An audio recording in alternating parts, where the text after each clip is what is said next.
Hello everyone and welcome to another edition of Classic Elite Reviews. My name is Tony from the ClassicElite.com Retro and Modern Video Game Podcast. Today I'm reviewing the game Food Processing HD for Apple iPad. Now there's also an iPhone version of this game, and they're very similar. This game is developed by Embattle Games and published by Chilingo. It's classified as an addictive puzzler. Now this game has a pretty simple concept. You process food by cutting it into properly proportioned pieces, and you do it in preparation for processing that food. Along the way you also avoid the rotten food, and it actually becomes pretty challenging. Now a conveyor belt starts and you encounter different foods, and the game will kind of pause as you get started to teach you the three different ways to process food: best, good, and bad.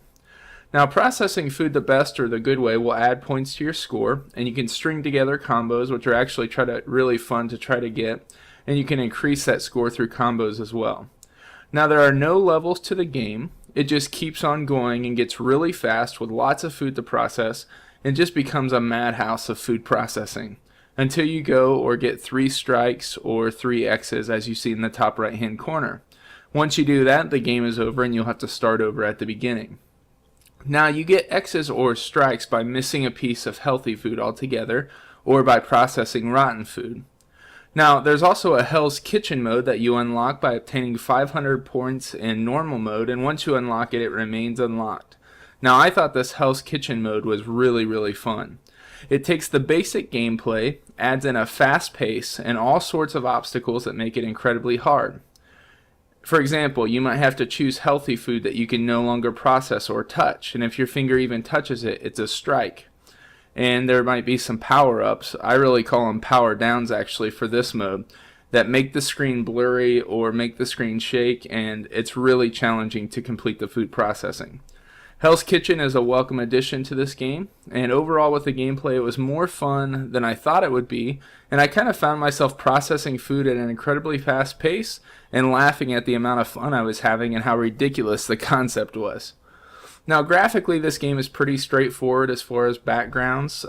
There's conveyor belts, different conveyor belt backgrounds you can unlock with different points to mix it up. The food is really a treat for the eyes graphically. It kind of bursts open and splashes on the screen as you cut it. And with the combos, words pop out like an old Batman movie, and it's a really fun graphical game. Now controls. I felt like in a game like this, controls needed to be perfect, but they weren't perfect.